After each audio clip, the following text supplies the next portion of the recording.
the crazy thing, right, is in general, the best analogy I have for this is imagine if you went to go renew your driver's license, right? There's a one-page form, there's these boxes you fill in, it's pretty simple. The VA claim is the exact same way.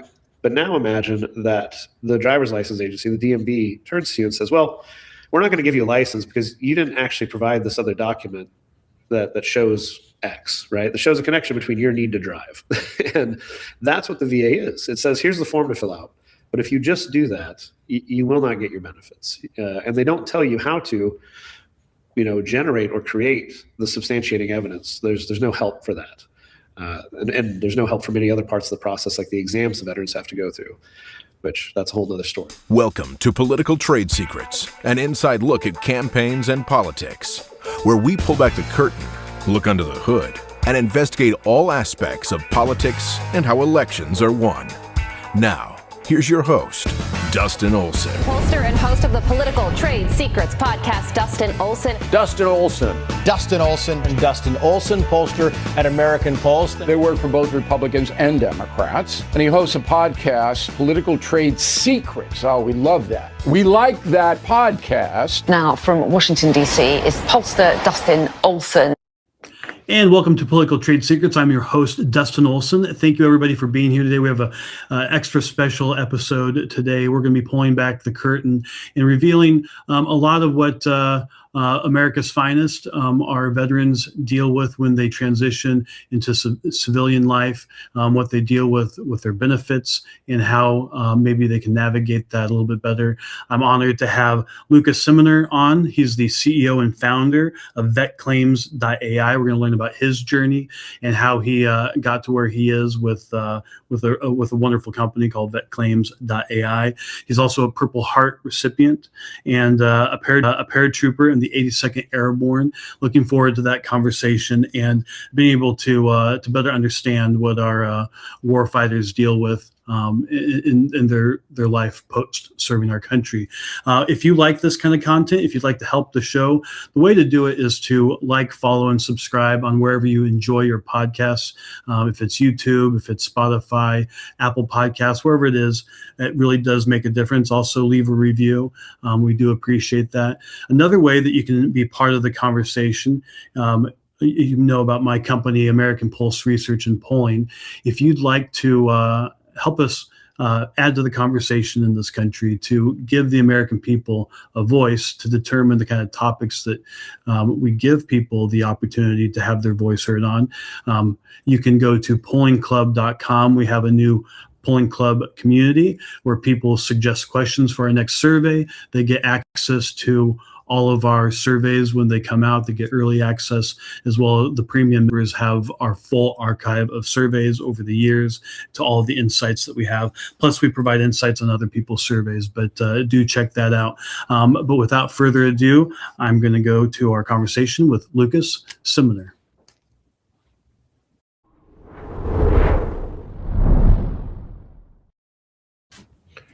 Lukas, it's great to have you here today. Welcome to Political Trade Secrets. I am honored to be here, Dustin. Thank you for having me. Absolutely. So the first thing I just want to get into is, I'm impressed by the work that you've done to help your fellow veterans in navigating life after their service. But you had to have had a moment sometime in your childhood, I don't know when, but when you decided that this is how you were going to this is what you're going to do with your life. What was it that had you decide to go into the Army? A lot of it was my grandparents. My grandma was in the Women's Army Corps. My grandpa was a career, started in the Navy, finished in the Army. And just seeing that, there's a lot of pride in that. They got married when they were in the Army is a pretty big part of my family history. For me, I think the real catalyst, though, was the invasion of Iraq. I guess I would have been in I don't even know what grade, but I remember watching the O'Reilly show. And, just these kind of crusty night vision goggle videos of the invasion happening and thinking that's what I want to do. And also being a kid, seeing 9/11 occur and wanting to go, and I guess immature me would put it as exact vengeance for what we perceived to be done to us. And that was enough to get me going. So I joined at 17 years old. Mom had to sign a permission slip. That's amazing. And thank you for doing that. What was your experience like when you, what was a little bit of a awakening going into the military? Was it a different life? Where did you grow up, by the way? So I was born in Nebraska and raised in like Roanoke, Virginia. I was going to say small town, but I don't really think it's that small comparatively. No, it's not that small, but yeah. But raised in Roanoke, Virginia, and it was a bit of a shock. A lot of it I thought was like this rite of passage type thing, and ultimately, I didn't find that, but I did find a lot of pride in going to airborne school, being a part of the 82nd, so on and so forth. So there's definitely some cool ups and cool moments in that. I'm always fascinated by the folks who have served in different services and what that transition is like going from Navy to Army. I've known a number of people who are in Air Force and Navy. What is that like? It's almost like going from being on, for the Army Navy game, what do you do? Yeah, I think the transition, to civilian life is definitely the hardest thing. I can't speak myself for, the transition between the two branches or other branches, but, doing what I do at Vet Claims and having not only a company full of veterans from different branches, but also helping veterans from every single branch. They have far more in common than one would assume, even given the stereotypes, right? Everybody likes to poke fun at the Air Force, but the same things can apply. Sometimes they just manifest in different ways. Well, it's interesting you bring that up. One of the things that I think a lot about is in life, you get to have lots of different experiences. You can have lots of different talents that you pick up that put you into a unique position to do something. And with what you're doing now with vetclaims.ai, having served in two different services, you have a bigger view than what someone else might have, understanding a different perspective. I think I don't know if you've ever thought about that probably has had an impact on what you're doing now. No, to clarify, sorry, my grandpa served in the Navy and then the Army. I was only in the Army. Oh, I see. I got it. Okay. Yes.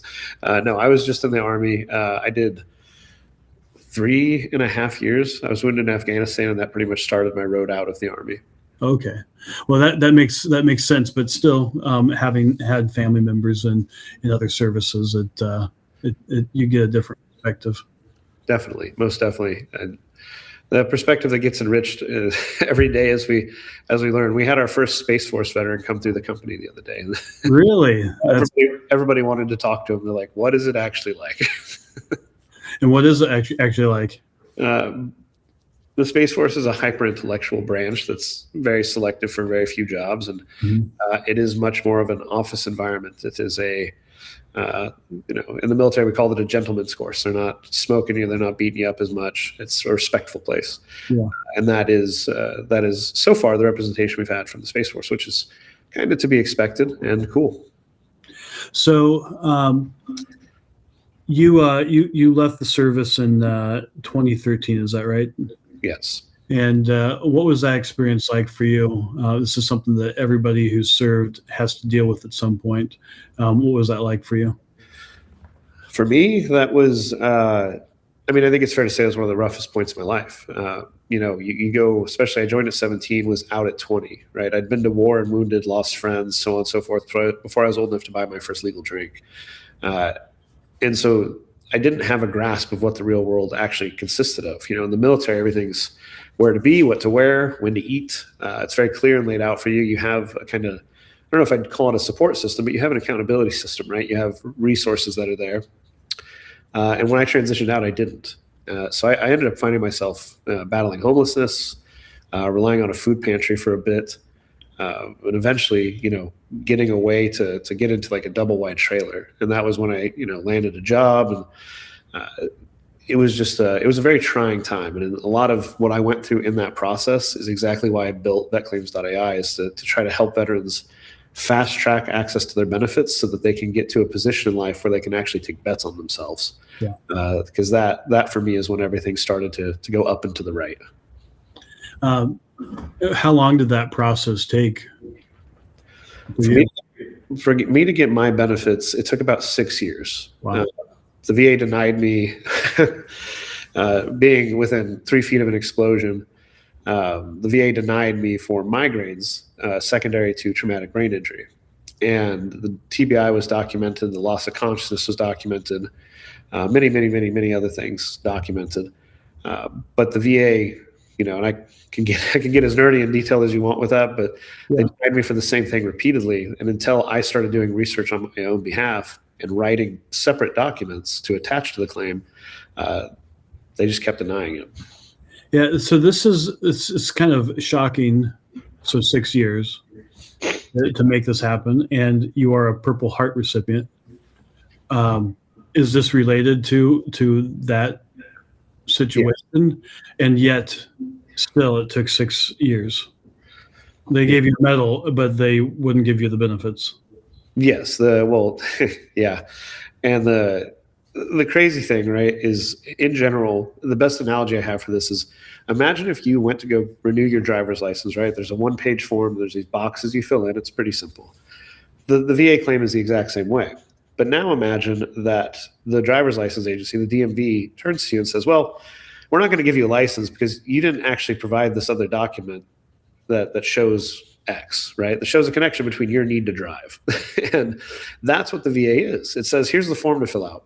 But if you just do that, you will not get your benefits. And they don't tell you how to, generate or create the substantiating evidence. There's no help for that. And there's no help from any other parts of the process, like the exams the veterans have to go through, which that's a whole nother story. But well, we'll get into that more. So anybody who's watching now, we're streaming on all sorts of different platforms, and if you have questions, please do post those. We'll be following up with this post the episode. But from our audience, I asked for questions, and I have a question here. What is a large friction point that most vets get wrong during their transition? Thinking that the VA is either there to help you or out to get you. The VA is neither. In my experience, they're very neutral. But a lot of veterans don't realize that the entire weight of connecting the dots is on them. Yeah. So when it comes to the benefits side, you have to make things as clear as possible because they're not going to go through extraneous effort to help you. When it comes to the general transition and a friction point, I think it's accruing. Depends on the individual situation, but if you can start using your educational benefits before you go buy a new car, buy a new house, and increase your cost of living, right? A lot of vets do that. They seek this instant stability, which is understandable after the military, but they then kind of price themselves out of being able to make themselves more valuable quickly. So they can't go and do education or whatnot. Yeah, they get out and they're like, well, I'm going to get this brand new truck. I'm finally out of the military, and I'm going to get a nicer house because I've saved all my leave days and whatever it may be, right? I'm selling the house that I had on base. Something good's going to happen. I'm going to get a bigger house. But then they're so, dependent on whatever job they have that they can't work less hours to go to school more or take time to go to a trade school or, money's so tight because they've inflated their lifestyle now that they can't invest themselves in other ways, whether it be buying a few books a month or using something like Coursera. Yeah, that makes sense. I mentioned to you before we started that we're a SkillBridge participant, which if people don't know, this is something, if you have a company out there, you've experienced some frustration with it, which I understand. It takes something to become it. It's not something that's easy, but if you are a company that wants to help our veterans and you've been in existence for 3 years, you can sign up to be a SkillBridge applicant and help veterans or soon-to-be veterans transition out of their military service into civilian life, into a different job. And oftentimes, you're going to be hiring folks. It's not always the case, but it's a great way for veterans to get placed in jobs or to learn how their skills that they learned in the military can apply to another profession or develop new skills that they can do with that. And something that's clear to me watching folks go through that is that there's a lot of stuff that's thrown at them as they're doing that transition. And I can't imagine navigating all of that. Is that partly what? So that's partly what you do with vetclaims.com or .ai. Yeah, so vetclaims.ai right now is hyper focused on just making the fastest and most efficient way possible for veterans to access their benefits, right? And actually have preparation, support, clarity, and understanding through the process. When do they start that? Like, when should they start that? So if someone is still in, right, they have a window for BDD, benefits delivered upon discharge, which opens up at 180 days from discharge and closes at 90 days before discharge. The ideal time to reach out to us is probably about a year out, because especially if you're retiring, there's this thing called the master problems list. And what a lot of vets will do, retiring or not, is they'll attribute a lot of things to just age. Like, oh, I don't know how I'd connect that to service. And it's like, oh, you definitely can. A lot of veterans are too tough and they don't realize what's actually hurting them, or they haven't actually taken the time to get real medical care in the meantime, right? For fear of losing some sort of status, or, the general disdain that the military likes to throw at people for going to sick call it's one of the universal truths across all branches. And so we help people navigate that, and coming to us about a year out from separation is ideal. Yeah, that's great advice. And something that no one would actually, why would you ever know to do that? Are there other resources that people should be looking at around that time period? Yeah, I think that it never hurts to start. I can speak for myself. We've had a couple people reach out and say, hey, I'm getting out in 6 months and I would love to come work for you. Yeah. And, we're not an old enough company to be in SkillBridge just yet. We did hire over 200 veterans in 2025 alone. That's amazing. And so, we will do our best to either point them in the right direction, or if they've, got something where we want to work together, bring them into our shop. Specifically, I don't know what happened, but the Coast Guard, it seems like we get a pretty recurring list of people getting out of the Coast Guard. They're like, I want to come over, and we love it.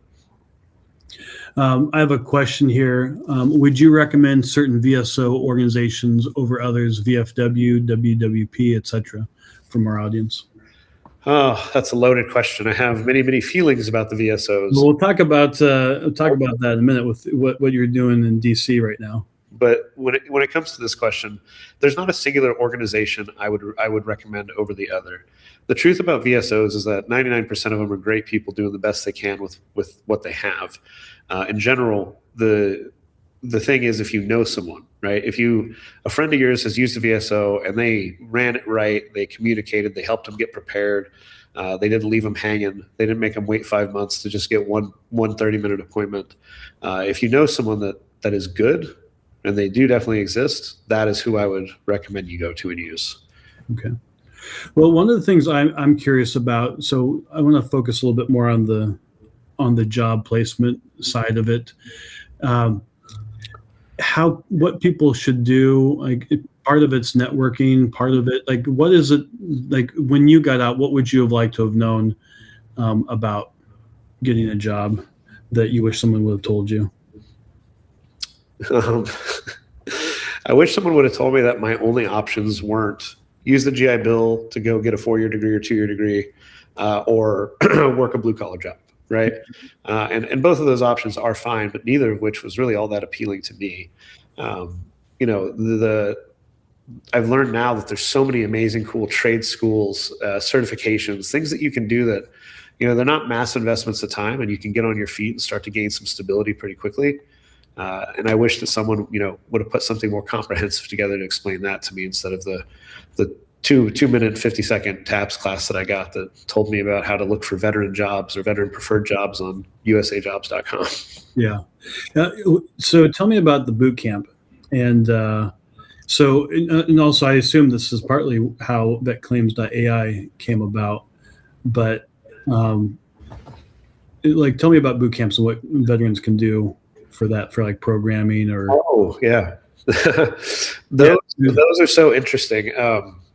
So I went through the UT, the UT Austin boot camp. It was ran by a company called Trilogy at that point. And, I did get an engineering job afterwards. I will say those things are very interesting, and doing your diligence is very, very, very critical, because, all schools are essentially for profit in one way or another. But these boot camps, it's not that they're predatory as much as it is if you're not treating it like a beyond full-time job, like if you're not going 60 hours a week, you're really not going to come out of it with a competitive outcome. Yeah. And I've seen that. I can't speak to all these boot camps, but I've seen that be very true for the engineering boot camp. Only 3 other people got engineering jobs out of the class of 50 that I was in, so a total of 4. And then I've got a few friends that have gone through like the UX and UI type boot camps, and those have been a bit more even placements across the classes. But yeah, diligence is key, but it's a quick way to get something moving. Yeah. So you'd say due diligence, but is that a good approach? Like gain another skill that's marketable? I think so. I think that, if I peel this back a layer, the big thing isn't, just what boot camp or, is boot camp a good idea? I think one of the big problems is no one teaches anybody, much less veterans, how to reverse engineer where they want to be, right? What do you want to wear to work every day? What kind of car do you want to drive? What kind of house do you want to live in? How much money do you need to make, right? Mm-hmm. To have that outcome, and reverse engineering your way to that instead of just saying, well, I think this will be a marketable job skill, right? Because, I can speak to engineering. When I moved to Austin in 2018, it was like the modern day gold rush for engineering. If you could write a few lines of code confidently, you could make $80K. Wow. And that was pre-inflation dollars, so that was real money. And, but I look at what's happened to engineering now with AI, essentially replacing and mitigating the need for a lot of junior engineers. If you don't truly love that and you don't truly see it as your path to where you want to go, you're just going to end up with a really cool piece of paper that costs you a bunch of money. That's my big piece on that. That makes sense. So one way when I was preparing for this that was put to me is, a lot of veterans, and you kind of said it, having everything in one place is, do this, don't do this. Like, what would you say to somebody as they're making that transition? Do this, don't do this. Like, don't waste your time on X, Y, or Z. What would be your what would you fill in for those? Yeah, that's a big one. I would tell a lot of veterans to not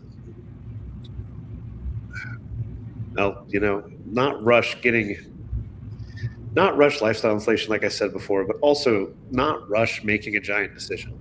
Mm-hmm. Where you're going to move, perhaps pursuing a certain job or a career field. Like LinkedIn is one of the coolest things ever, mainly because you can ask someone in a career field, and 9 times out of 10, if you tell them, hey, I'm a transitioning veteran, this is the career field I want to go into, is there any chance you'd have a 30-minute Google Meet with me, 15-minute Google Meet? Can I buy you coffee, right? Mm-hmm. You can actually begin to understand what is their daily life like, and you can potentially make a great connection as well. So when I say due diligence, it is, what do you actually want to be doing? Because a lot of people get into jobs and it's not, maybe they like the the act of performing it, but they don't realize where that sits in like a corporate hierarchy, or the potential politics that are involved, or the travel. I've got a lot of friends that are consultants, and they saw the paycheck that was involved with going to Accenture or Deloitte or where have you.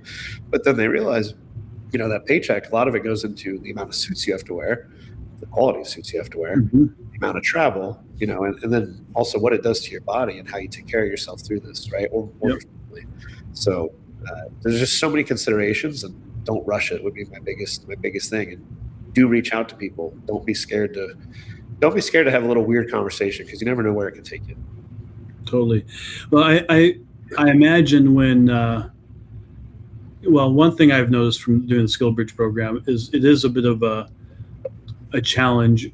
You're going from military where you have, in the private sector, as you've started a startup, you don't know necessarily how much you're going to make next month, or a year from now, or if this whole thing's going to blow up and never work.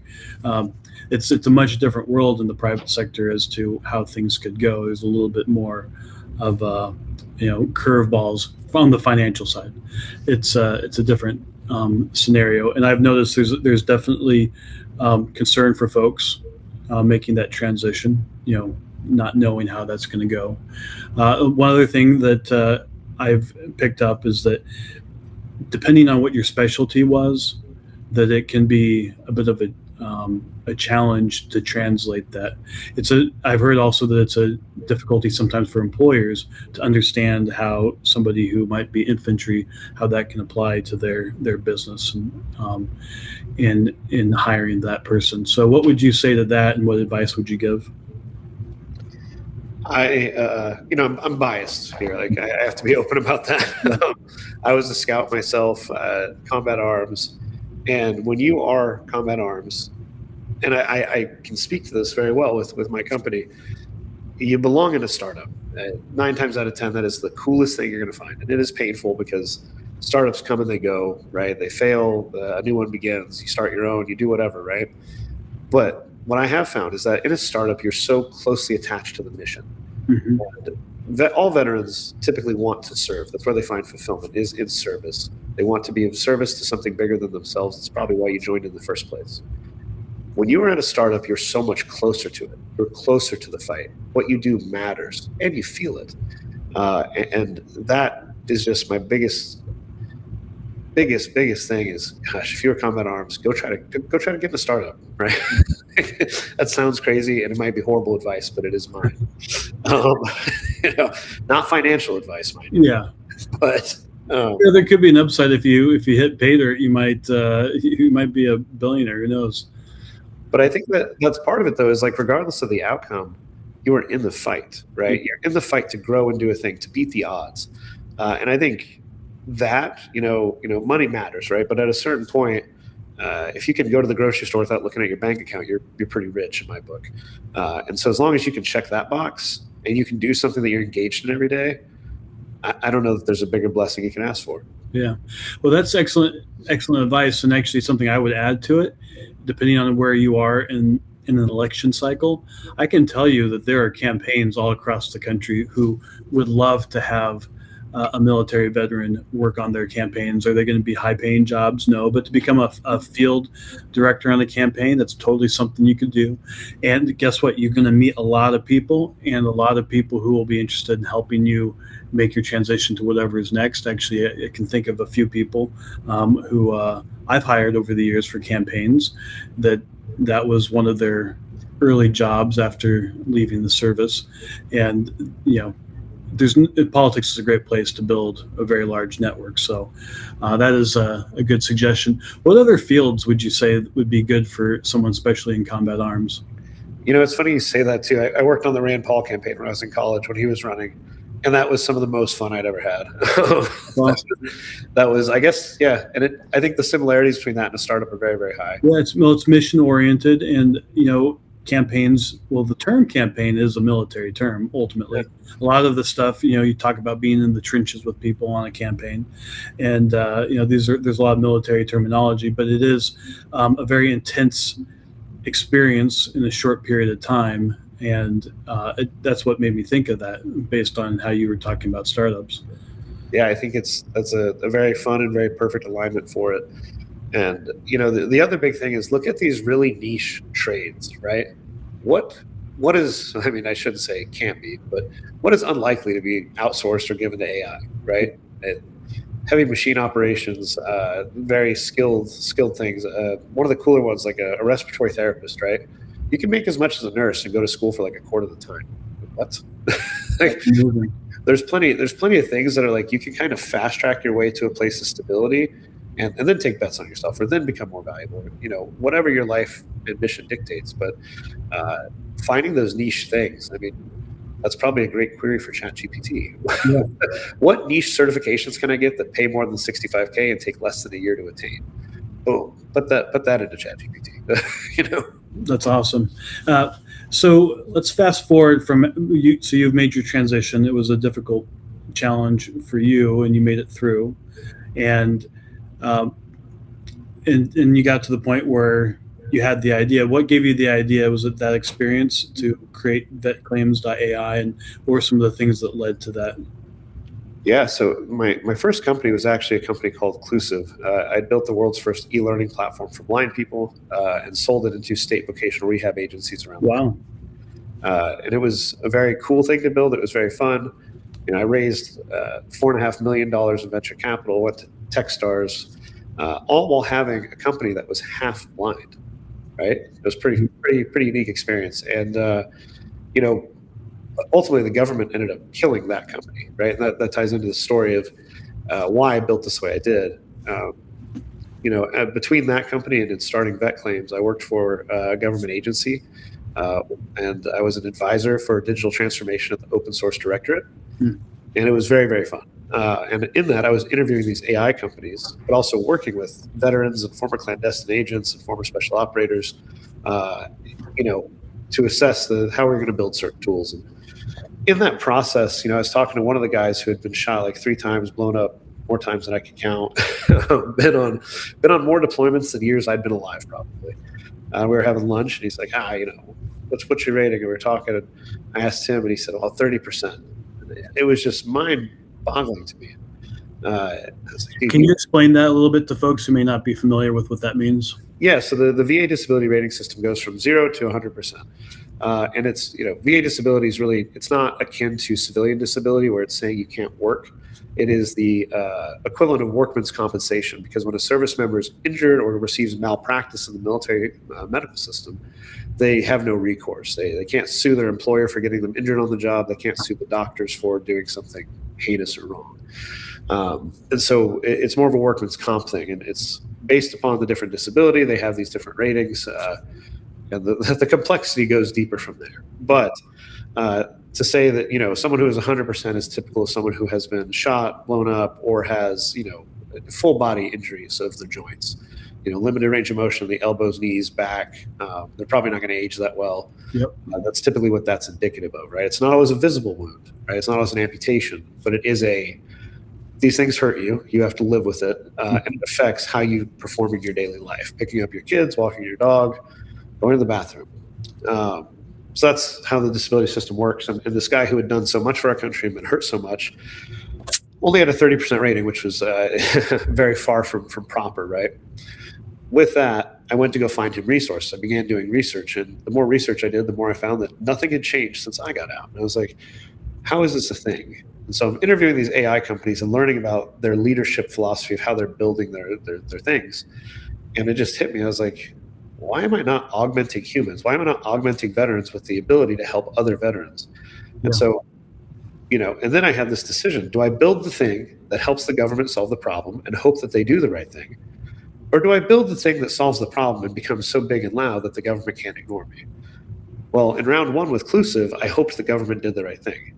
And they didn't. The second we became so efficient at threatening government jobs, they said, we don't really like that, Or, And with this, I said, well, we'll build outside of the system and build something that can be integrated to the system to ultimately solve this problem. That's where it started. that's awesome. And what's the ride been like since? The ride has been absolutely wild. We launched in September of 2024, and we were by October of 2025, we were the volume leader in claim services for the country, helping over 4,000 veterans a month. The legacy competitors in the for-profit side of the house, they were capped out at about 3,300.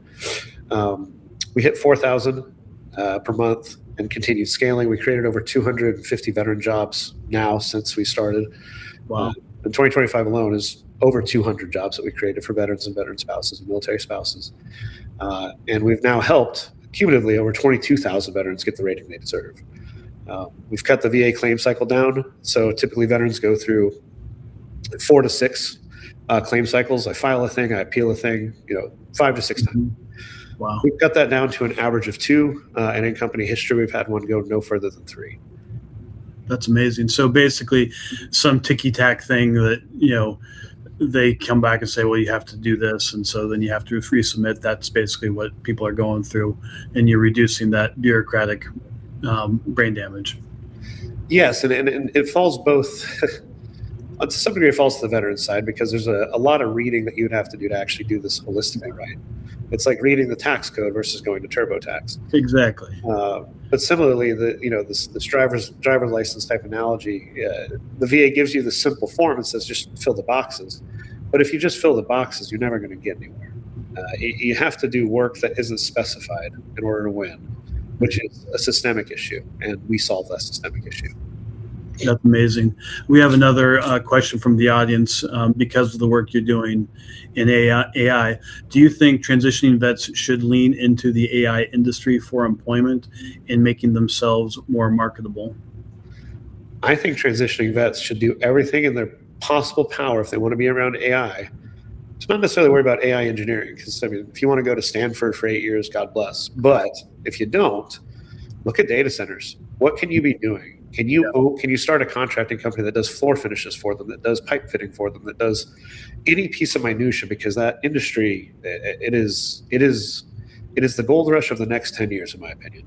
Yeah, that makes a lot of sense. Another question we got: does VetClaims.ai help veterans after their initial claims, appeals, etc.? Yes. So you pay us once, and we fight till it's done. Right? We don't charge for appeals. We never charge more than once. We don't take your back pay, right? Those are the big differences, and perhaps the biggest difference of us versus anybody out there in this market, outside of not taking your back pay, is that we have not only a money back guarantee, but if we can't help a veteran get the rating they deserve after an appeal cycle is gone through with us, we'll give you your money back plus $500 for wasting your time. That is how confident we are in our product and our efficacy. That's awesome. What does it look like for someone to get started? It's pretty simple. They just go to vetclaims.ai. You book a free call with my team. The sales team, it's not a high pressure sales call that they're going to just try to close you on. It's, you're going to leave that call whether you work with us or not, with an advanced knowledge of how to pursue your claim. If you do work with us, you go through our process. There's an upfront cost, and that's it. That's awesome. And for everybody watching, reminder to start that at least a year out from leaving. And that's great. And what is the one-time cost? $1,250. So we have like a firm, Klarna, Afterpay, all these options to break that up as well. So it's not one big lump sum, but the average price difference, and the big problem in this industry is that, the VA accredited lawyers will take 33.5% or 33% of your back pay. That can often average over $8,000 and more, depending how long it takes. Then you've got the people who take 5 or 6x, and they throw some membership fees and some crazy stuff, and their average comes out to about $700-800 as well. And so $1,250 versus potentially more, and everybody else will charge you every time you go through. Versus with us, once you come through, we've got you till the end. We're going to get you the rating you deserve, because vet claims to me it's not the last thing I build. It is the first step in my ecosystem that helps veterans get to a place where they can take bets on themselves. That's awesome. Any indications of where you're going next? The biggest demand is financial literacy. A lot of veterans, and I don't think I knew what a credit score was until I was 23. If there's some veterans listening, you'll appreciate this maybe. That military star card snuck up on me. It's a credit card that's issued to military members to finance their uniforms and such, which is a ridiculous notion anyways. But, I grew up single mom, pretty abject poverty, Section 8 housing, so forth. I really didn't understand credit score at all.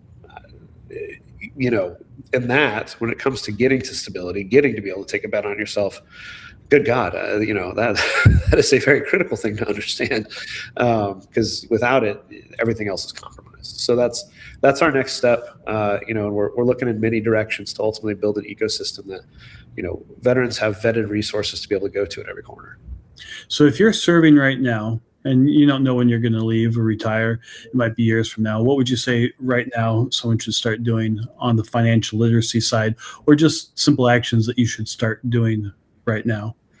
The biggest thing, take pictures. Goodness. I don't care if you get like a DSLR or some basic digital camera, buy a big memory card, keep it in there, update it to the drive every so often. But like when you get a profile, right, or an injury or a report or a scuff or a scrape or anything, take pictures of it, because you don't know what's going to happen with your medical records. Yeah, at this point, everything should be digitized, but I can tell you for a fact, it doesn't always work that way, right? So especially if you're like downrange or in theater, document what's going on with you, and just store it away, because when you do get out, you're going to want to be able to prove it. There's many things that would have made a lot of people's lives a lot easier, perhaps even saved some lives from the battle at home, if that kind of documentation was in place. That's fascinating and amazing advice. How about on the financial literacy side? Like, what can someone be doing if they're, they're young and early in their military career, to prepare for later on? I mean, it's hard, right? Because I don't know what the pay grades are now, but I was an E3, so the third rank enlisted up, with the extra $150, I think it was, a month for jump pay. And I remember my paychecks were $749 every 2 weeks. It factored out to something like $2.30 an hour. And so to tell some enlisted guy, hey, make sure you save 4 months of runway is kind of hard to do. Yep. But if you can, save as much as you can to give yourself runway when you get out. And don't accumulate things that are going to have payments, right, when you get out. If you get a car and you got 2 years left in, get a car that you can pay off in 2 years. That gives you maximum optionality when you do get out to go pursue a cool trip, or to go pursue the girl you met, at a Scandinavian cruise night. Now, you want to move to Oslo or something, or go to a trade school. Maintain maximal optionality for your exit. And that is, that alone sets you up for being far ahead of any of your peers. And that's great advice, because then you don't have to feel the pressure of making a decision that maybe didn't feel like the best decision for you. Yeah. Great advice. What else should what is there anything I haven't asked you that I should ask you? In regards to the company or in company, or anything in your background that you'd like to share with people? The one thing for every veteran and every person listening, there's this really silly misnomer out there that it's, what do you want to do with your life? And there's so much pressure, especially if you're a transitioning vet. And I want to reframe that for you. It is, what do you want to do next? Yeah. That's simple. Do not pressure yourself to think that you have to stick and commit. You get to try so many different things, and you can learn. I went to nursing school. Before nursing school, I was a cable guy. I drove concrete truck. I worked on the railroad. I went to nursing school. Oh, goodness. I was a military contractor. And I taught myself how to code. I went to a coding boot camp, was an engineer, and then I was a product guy. And then I started a company. There's and the first company did something completely different than the second company, and the third one probably pretty different too. So, know that you get to constantly learn, and that is the fun of this. You are not relegated to one career path. Well, that's excellent. And with all of those different careers that you've had, I'm sure there's something from your military service, some skill sets or training or just lessons that you learned that informed that journey. What would you say were some of the lasting lessons that you had from your military service? The biggest one is just the leaders eat last, right? I'm pretty sure that, in my company, I've got 250 plus people now. If someone were to badmouth me, the reaction would be visceral, if not physical, because I take such good care of my people. And you don't see that. You don't see that in the normal world. And I think that there's something really powerful about it. And I think it's one more reason why I encourage these combat arms veterans to get into startups, because when you take care of your people, when you orient on the mission, when you can be selfless, the people around you see that. And when you have a workforce, no longer a military unit, but a workforce of people that will run towards the sound of corporate gunfire, right? That is powerful, and it terrifies your competitors. And honestly, no one's going to keep up with you. And it's a superpower that I think, maybe I'm the first one to be really loud about this, but I know for sure I won't be the last. Yeah, that's awesome. Excellent advice. Well, Lukas, thank you so much for taking time today. Thank you for what you're doing. One last thing I wanted to give you a chance to talk about. You are in Washington, D.C., and one of the things as a leader and someone who's dedicated your life to helping out veterans, you're here talking about the GUARD Act. Is that right? I am, yes. The GUARD Act is a very dangerous thing. We can't quite point to what informed the initial creation of the language in it, but we do know that there's amendments needed. Ultimately, the GUARD Act is there to protect veterans from companies that are, predatory, taking advantage of veterans. But what they're proposing in the federal government right now, it's in the House to do, The GUARD Act in its existing language would essentially it'd be the equivalent of me telling you can file your taxes, but only with the IRS. You can't talk to TurboTax. You can't talk to an advisor. You can't go to H&R Block unless we say that they're cool. And the ultimate truth is that, if we look at what's existing right now, the current options, the current pathway, the current access path for a veteran to get their benefits is untenable. It's what's led to this 22 a day number. Yeah. Right. Veterans that have stability, benefits, health care that they deserve, they're not the ones that are dropping like flies. The ones that are denied, invalidated because they didn't know the magic sauce behind doing some mystical form that isn't really a form, those are the ones that we are losing at a high rate. And we have these parties, right? We of course have the lawyers that want to keep taking 33% of the back pay, even though the amount of work they do for the claim never changes. So why is it a rolling scale? Yeah. You have the other companies who want to take 5 or 6x of a veteran's increase, but the work they do never changes. So why is it a rolling scale? Then you have the VSOs, the VFW, the American Legion, the DAV, who historically have done amazing things for the veteran community, right? But at this point, and on the subject of veterans' disability specifically, these VSOs are no longer lobbying for what's best for veterans. They're lobbying for their own self-preservation because they're hemorrhaging membership at such numbers that they'll be non-existent if the last relevant thing they do goes away. Yeah. And as sad as that is, we need to regulate this market, and that is what we're lobbying for. That's what we're consulting for, is to regulate a market because we are a capitalist country. I identify myself jokingly as a combat capitalist. I believe that the best solution possible will come from free market competition. And for anybody in government to say that we do not want the best solution possible for our veterans is a travesty. And I don't think they're doing that intentionally, but I think the wrong voices are being heard. And so that is why I'm here in DC, to make sure that the voice of the enlisted man and woman is heard loud and clear, that we want the choice to talk to who we want to talk to. And I hope everybody that's listening to this calls their representatives and says, the GUARD Act needs amendments. And what specific amendments would make the difference here? Because ultimately what you're talking about is, it seems like there are powers that would like it to be a closed system that only certain people can be involved in. Is that right? Am I understanding it correctly? Yes. And that's what you're opposing ultimately. Yes. There's, in this current one, there's actually nothing that actually helps consumer protections. That's part of it. But the number one thing we're pushing for here is that the current accreditation system it's a lackadaisical, like open book test, right? But it no less is accreditation. But there is not a mechanism for an organization to become accredited, only individuals. So, a lawyer could be accredited, a singular agent could be accredited, but a company, right? A system, a software technology, which is obviously the way literally everything else in this world has advanced, is not allowed, which makes you ask the question, why? And who's pushing for that? And so we are pushing for what we call the ACSO, an accredited service organization ability, right? We want there to be accountability for organizations that businesses, for-profit, nonprofit alike, that want to compete, build the best systems for veterans, compete on the free market, and let veterans vote with their dollars and vote with their feet as to what these systems are. And ultimately allowing the free market to drive that forward will obviously produce better solutions the VA themselves can adopt. The other part of this that we're pushing for is that we want transparent pricing. To me, it is absolutely unacceptable, whether you take money on the back end or the front, that anybody charges a percentage or a multiplier.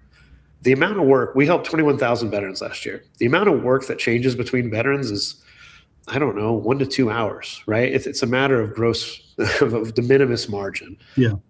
We are the cheapest opportunity in the industry.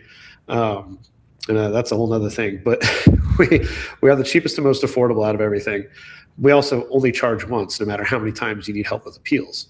Yeah. Obviously, we would not be in business if that model did not function. So why does everybody else want to hide behind these multipliers? So we want the bill to be amended and state that, whatever you're charging, right, you have to provide a dollar amount. The veteran needs to know what they're going to be charged, point blank, period, simple. Yeah. And there's other pieces of this that are, less major, but those are the two big things that really would allow us to have a free market competition to build the best solution for veterans. Well, I can just tell you, having been involved in politics for a long time, there's incentives and disincentives at work. Somebody's getting their bread buttered some way, and they don't want competition.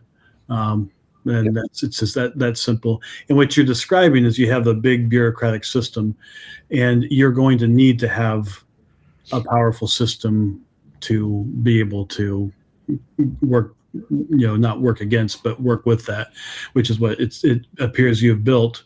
Individuals doing their own individual thing are never going to overtake the big bureaucratic system. I think the truth is that the bill in its current language should probably be renamed to the Old Guard Act, because all it does is protect the old guard.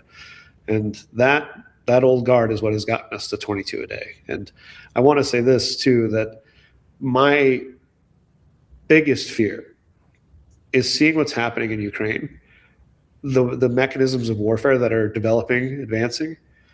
It's not Afghanistan. We're not going to have one IED that kills one soldier and wounds 3. We're going to have artillery and drones. We're going to have mass casualty events, the likes of which have not been seen since Vietnam or World War II.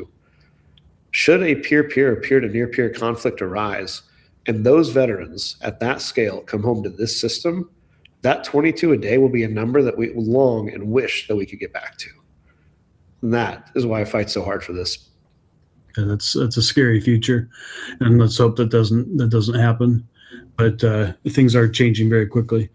Well, Lukas, thank you very much. Thank you for explaining that for the audience. Thank you for the great advice that you have. Our intention is to get this in front of as many veterans as possible and current service members, so that they can get the advice from you and get what they need. Thank you for what you're doing for America's war fighters, and we really do appreciate you taking the time today. I appreciate you so much for having me on and getting to meet you and your great team. Thank you. Absolutely. Thank you.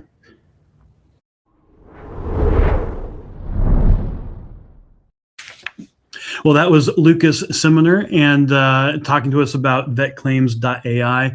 If you are in the military or you are a veteran, you can go check them out to help you with your claims process and have an advocate on your side.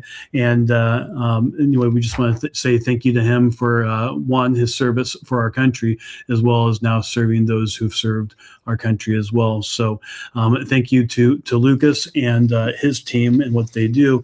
And thank you for being here and for supporting the show and for lending your ear for this conversation. And if you'd like to help out the show, please do like, follow, and subscribe on wherever you enjoy podcasts. It really does make a difference for the show. And then also, if you're interested in our polling at American Pulse, you can go to pollingclub.com. We have our new polling community. I think we just posted some new content that I had created about current job approval numbers and how there's some discrepancies in those. So if you're interested in that, also right track, wrong track on a number of different metrics around the country, you can go check that out at pollingclub.com. But thank you so much for joining us today for another Political Trade Secrets.